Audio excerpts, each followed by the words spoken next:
pour l'enthousiasme. Je vais maintenant reconnaître le prochain intervenant, Monsieur le député de Saint-Hyacinthe, porte-parole de l'opposition officielle en matière de personnes handicapées et d'Office québécois des personnes handicapées. Madame la Présidente, c'est pour moi un privilège de m'adresser en cette Chambre aujourd'hui pour intervenir sur le discours que le Premier ministre, le discours inaugural du Premier ministre qui a prononcé le 23 février dernier. Vous savez, ça fait seulement 27 mois que je suis en cette Chambre et je peux vous dire que j'ai entendu quelques discours inauguraux depuis mon arrivée. Et je peux dire que ce discours illustre parfaitement à quel point le gouvernement libéral, au pouvoir depuis 8 ans, est en panne d'idées et ne répond pas à la volonté de la population du Québec. C'est un gouvernement complètement déconnecté de nos valeurs. Un discours sans profondeur où le premier ministre veut fuir les vrais problèmes et hypnotiser les Québécoises et Québécois. C'est une fuite en avant, mal camouflée par un de ces écrans de fumée auxquels il nous a habitués. Alors que nous étions en droit de s'attendre à un changement de cap, un discours qui aurait été à l'écoute des besoins de la population, celle-ci réclame majoritairement une commission d'enquête publique. Inutile de vous dire pourquoi on veut une commission d'enquête publique ici au Québec, Madame la Présidente, parce qu'on a près de 80% de la population de la réclame et je pense qu'il y a aussi des argents à aller chercher qu'on perd à ce moment-ci. Un moratoire sur l'exploitation des gaz de schiste, un contrôle sur les finances publiques. Nous avons obtenu des mesures tape à l'œil parce que le premier ministre du Québec n'a pas la vision nécessaire pour diriger le Québec. Nous faisons face à un gouvernement usé à la corde, qui a trahi ses promesses en santé et en fiscalité, qui n'arrive pas à contrôler ses dépenses, qui dilapide aux quatre vents nos ressources naturelles et qui détruit la confiance de la population dans l'intégrité de nos institutions. Pourquoi avoir prorogé la session pour nous présenter du réchauffé dans un nouvel emballage ou tout simplement revenir avec des promesses non tenues depuis son arrivée au pouvoir en 2003? Du côté de l'opposition officielle, je veux vous dire qu'il faut être fait fort pour entendre de tels propos et garder son calme. Avec ce premier ministre qui se dit le grand défenseur de l'économie, l'on peut dire que l'économie d'abord a pris le bord.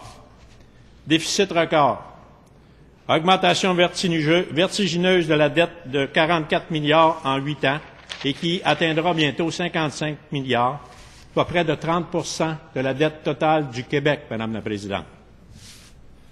Dépenses hors de contrôle. On a beau nous faire croire le contraire, mais la vérité, c'est que ce gouvernement libéral rate ses cibles à chaque année.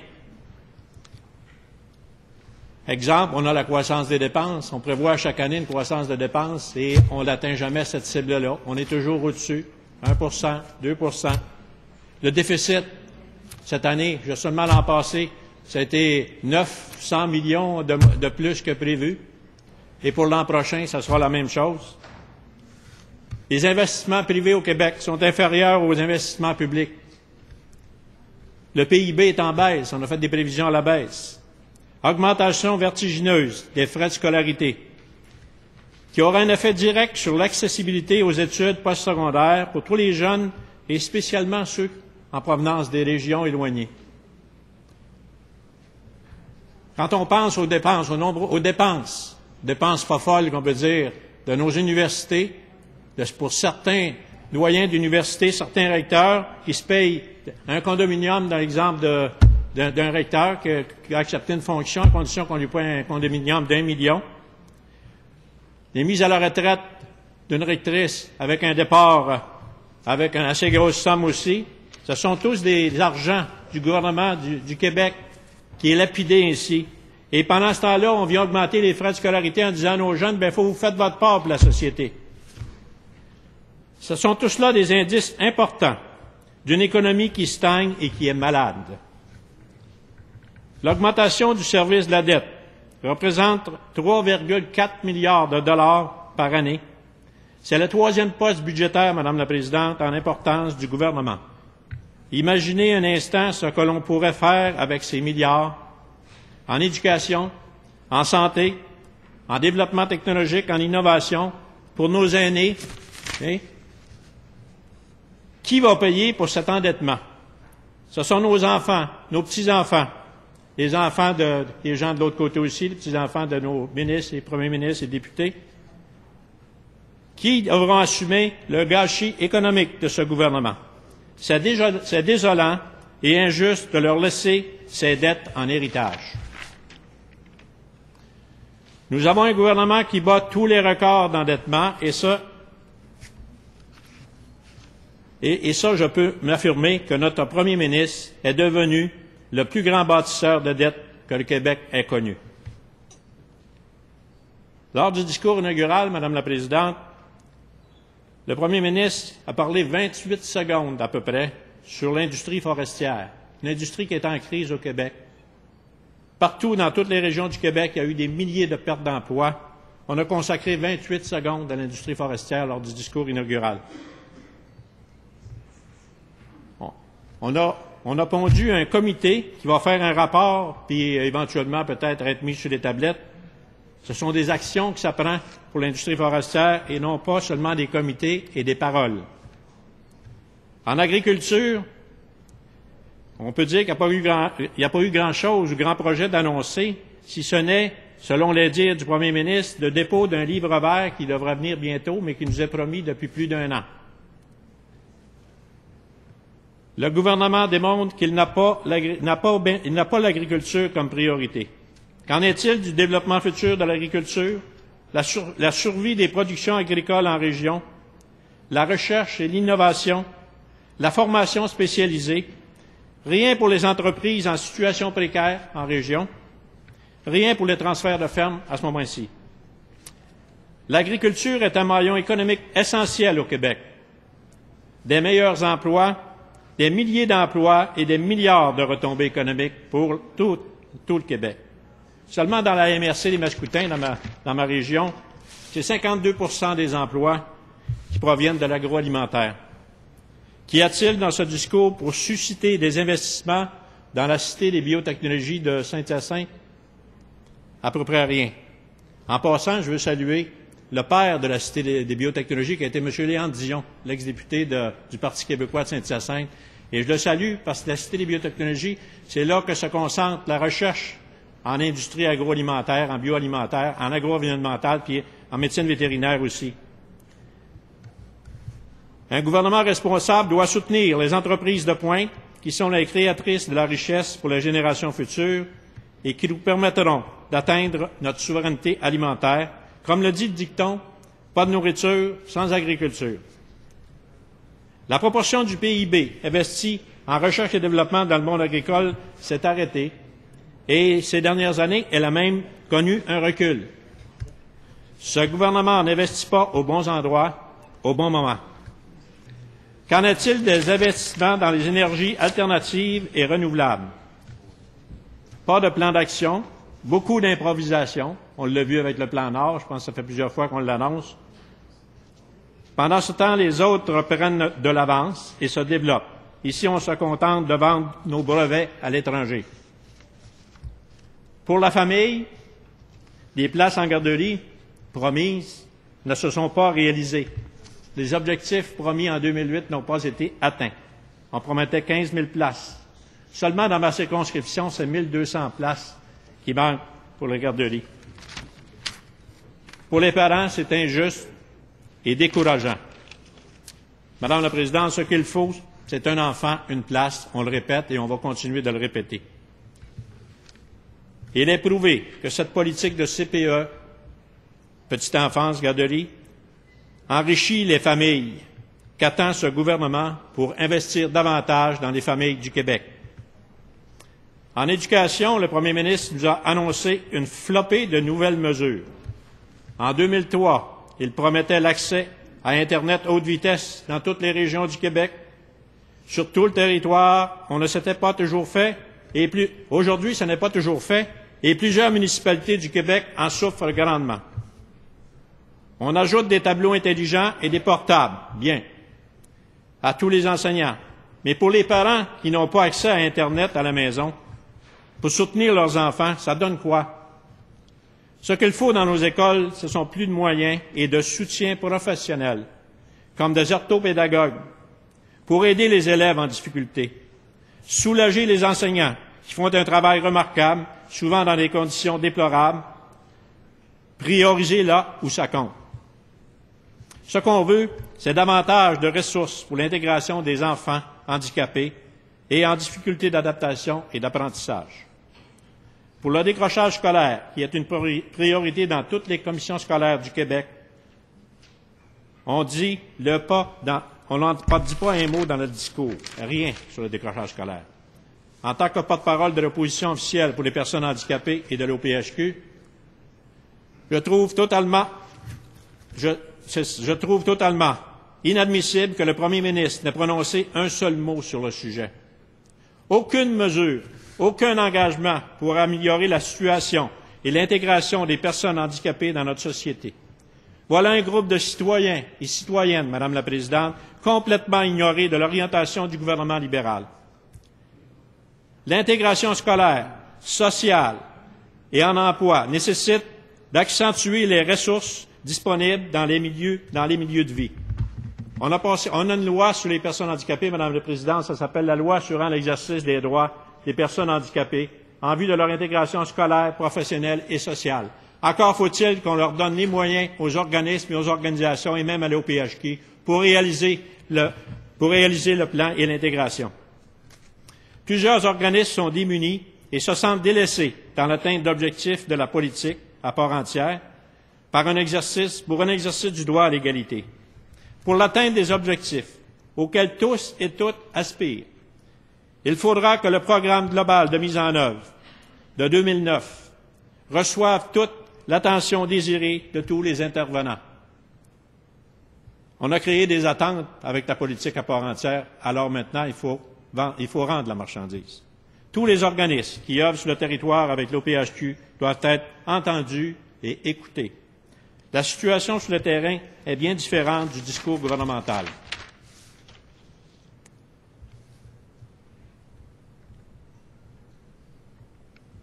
Des sommes doivent être consacrées au soutien à domicile pour les personnes ayant des limitations fonctionnelles, qui, grâce à ces services, peuvent vivre pleinement leur inclusion sociale, professionnelle et économique, et ce, à part entière. Depuis les années 80, le programme Contrat d'intégration au travail permet aux employeurs qui embauchent des personnes handicapées de recevoir une subvention, un pourcentage du salaire de ces dernières afin de compenser leurs limitations fonctionnelles. Madame la Présidente, ce programme s'avère un succès au Québec et a pour conséquence immédiate que des personnes ayant des limitations fonctionnelles peuvent se réaliser et être actives sur les plans professionnels et économiques comme tous les autres citoyens. Nous savons qu'actuellement, aucune nouvelle demande de CIT n'est acceptée. De plus, nous avons entendu dire que les changements pourraient avoir lieu pour les personnes qui reçoivent sur une base permanente cette compensation. Celle-ci serait dorénavant limitée à 5 ans. Or, vous savez très bien que ces personnes comme nous, qui ont la paralysie cérébrale, par exemple, auront toujours des limitations fonctionnelles. Ce changement serait un gros recul pour le Québec, qui se veut, de façon générale, un exemple pour le reste du Canada en matière d'inclusion sociale de personnes ayant des limitations fonctionnelles. Depuis environ 2 ans, le poste de représentant des organismes de promotion au Conseil d'administration de l'Office des personnes handicapées est vacant et qu'il l'est encore à ce jour, puisque la responsabilité de voir à ce que ce poste soit comblé incombe au ministère, celui-ci entend-il agir en ce sens? Le ministre de la Santé et des Services sociaux devait, au plus tard, le 17 décembre 2009, veiller à ce que la mise en œuvre de la loi assurant l'exercice des droits des personnes handicapées en vue de leur intégration scolaire, professionnelle et sociale adoptée en 2004 soit évaluée et qu'elle fasse l'objet d'un rapport indépendant. En tant que citoyen, peut-on savoir si cette évaluation a été faite et si oui, peut-on en connaître les résultats?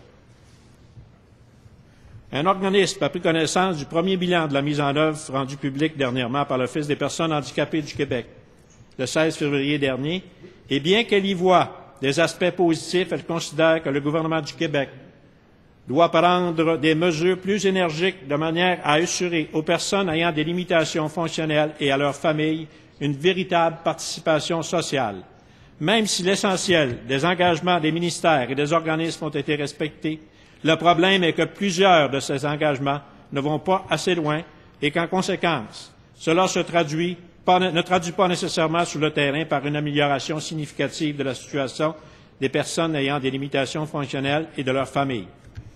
Un autre aspect préoccupant se situe au niveau des plans d'action visant à améliorer les conditions de vie des personnes ayant des limitations fonctionnelles que les ministères, organismes et municipalités de plus de 15 000 habitants doivent déposer annuellement depuis le 17 décembre 2005.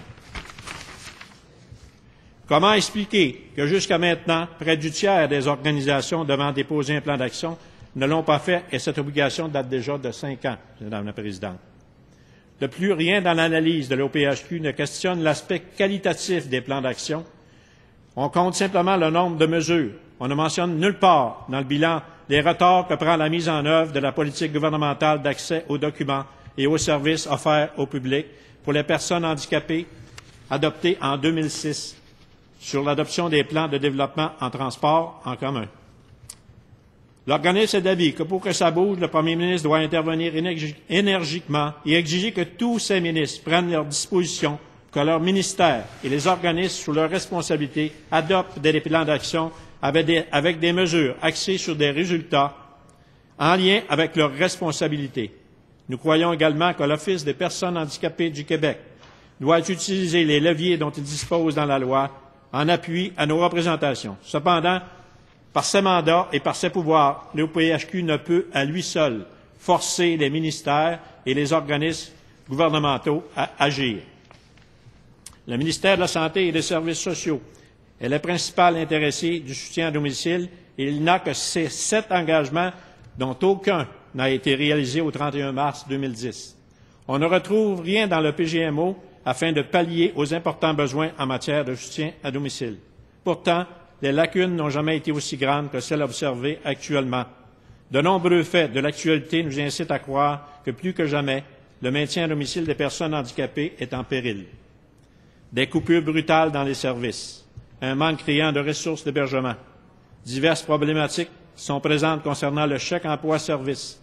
La qualité des services n'est pas évaluée. Les charges augmentent pour les aidants naturels et plusieurs sont épuisés. Plusieurs jeunes personnes handicapées sont hébergées en CHSLD. Le libre choix n'est pas respecté. Ultimement, c'est la participation sociale des personnes qui est actuellement en jeu. Afin d'améliorer la qualité des services dispensés aux personnes vulnérables hébergées dans un établissement public ou privé, l'objectif de PMGO, le moyen identifié est de poursuivre la démarche des visites d'appréciation de la qualité pour toutes les clientèles hébergées, notamment les personnes ayant une déficience physique. Dans les faits, depuis l'adoption de la politique, les visites pour toutes les clientèles en déficience physique, 2 visites en 2009-2010 et aucune visite de prévue en 2010-2011. Pour les aînés, Madame la Présidente, le vieillissement de la population n'a pas que des aspects négatifs, parce qu'on pense que les personnes âgées sont capables d'apporter beaucoup de positifs à la population du Québec. La situation est déplorable dans certains centres d'hébergement, puis je pense que notre porte-parole, Mme Lapointe, l'a mentionné fortement, et nous continuons de penser qu'il y a beaucoup d'améliorations à apporter pour nos aînés. Pour ce qui est de la santé, voilà 8 ans que le gouvernement répète que la santé est la première priorité. Attendre dans les urgences, détérioration. 17 heures en moyenne, sans compter les arrangements comme à l'hôpital Lagardeur. Registre sur le cancer, promis en 2007, on le repromet aujourd'hui pour 2011. Comment croire qu'elle sera réalisée? Ce gouvernement est déconnecté de la réalité des citoyens. Seulement qu'en Montérégie, le manque d'équité interrégionale se situe à des millions de dollars, à une centaine de millions de dollars. Au niveau de la langue, seule mesure de leur discours inaugural, c'est l'apprentissage de l'anglais. Aucune mesure pour la protection accrue du français. Quand on connaît la situation du Grand Montréal, c'est aberrant. Imaginez un gouvernement qui ne réagit même pas publiquement à une insulte d'un candidat conservateur, Larry Smith, qui juge que l'apprentissage du français ou le français, c'est pas important pour les jeunes de la jeune génération au Québec. Pourquoi ne pas obliger les commissions scolaires anglophones aussi à exiger immersion française dès la 6e année pour une année complète ou une demi-année, comme on veut le faire pour les écoles françaises? Au niveau des ressources naturelles, mes collègues en ont parlé longuement. Je vais leur laisser le soin de continuer d'en parler.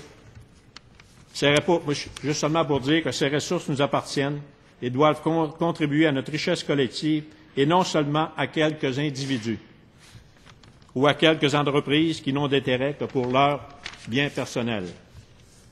En conclusion, Madame la Présidente, je vais terminer en disant ceci. Nous porterons le message suivant. Les Québécois et les Québécoises en ont assez. Ils ne se laisseront plus tromper. Ils veulent reprendre le contrôle de leur destin. Merci, Madame la Présidente.